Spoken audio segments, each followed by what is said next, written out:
In this video, you're going to learn about custom conversions and standard events and how you can use them to optimize campaigns for conversions. Remember that once you've got the Facebook Pixel installed, you can use it not only to create custom audiences, but also to optimize campaigns for conversions. So if we come back into our Ads Create tool, you can see here that there is an option for a marketing objective for conversions. Now, the reason that you would want to use this over just traffic is, say you are sending traffic to your website under this marketing objective, you're not really optimizing those people to, say, sign up to your email list or to buy a particular product.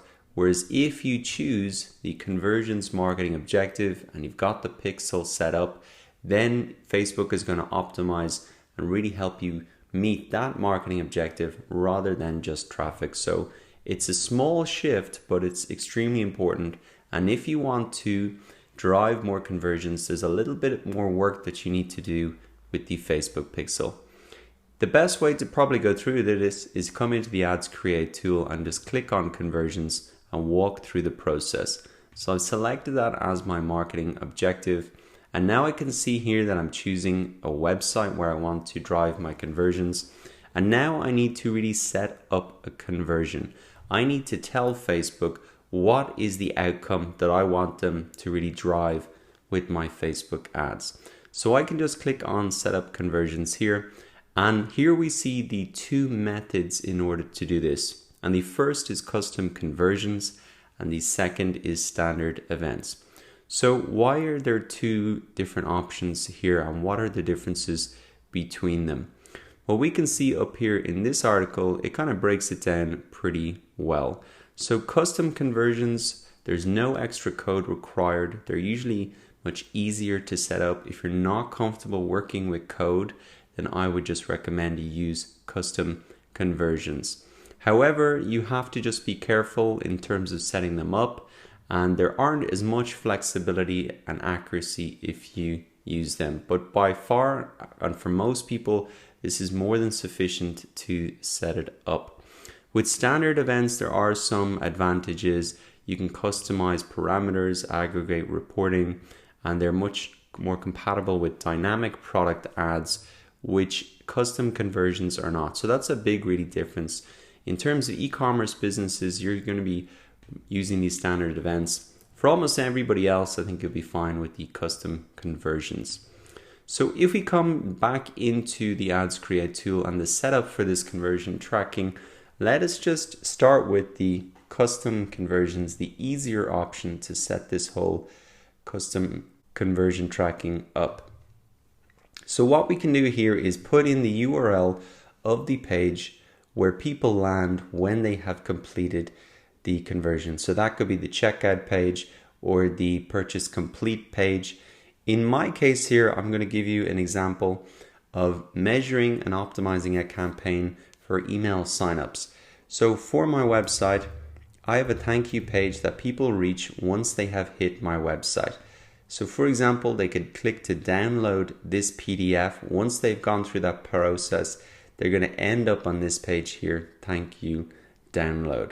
And I want to measure how many people hit this page because that's really the outcome that I want people to do. If they've reached this page, I know I've already got their email address and that's a new lead for me. So I can just add in terms of the URL contains thank you, and that covers that page plus all the variations of it. I could also pick a specific URL if I wanted. In terms of the category, I'm just going to put this as lead and click next. Now I can enter a name for this custom conversion and set a custom conversion value as well. For an email sign up, I'm not going to put down a value, but for other product pages, you might want to do that.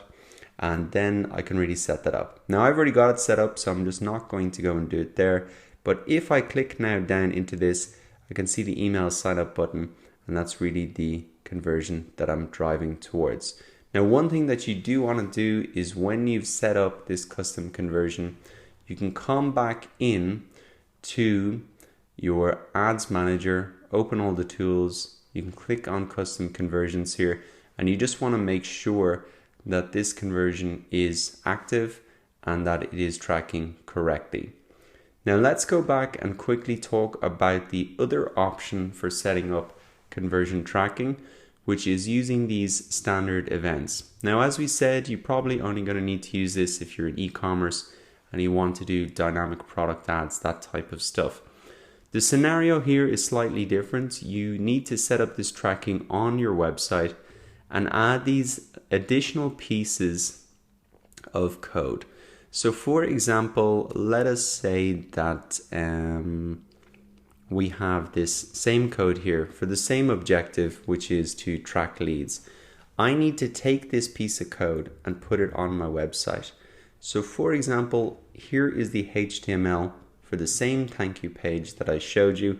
If I wanted to add in this tracking code, I'd come down to where it says Facebook pixel code, and then I'd come down underneath where it says here FBQ track, and I'd pop this new code in underneath it. And that would allow me to track conversions of people reaching this page. So it's the same process as we saw before, and just repeat it over various different things that you want to track and the different pages that you want. So I'll include these links in the resources section of this video so you can look at it in more detail if you do want to set that up. So now that you understand that in order to track conversions with Facebook ads, you need to set up either custom conversions or standard events, go ahead and set it up for yourself following the steps that you've learned in this video. And don't forget to really check that everything is working by coming back into your custom conversions tab in your ads manager.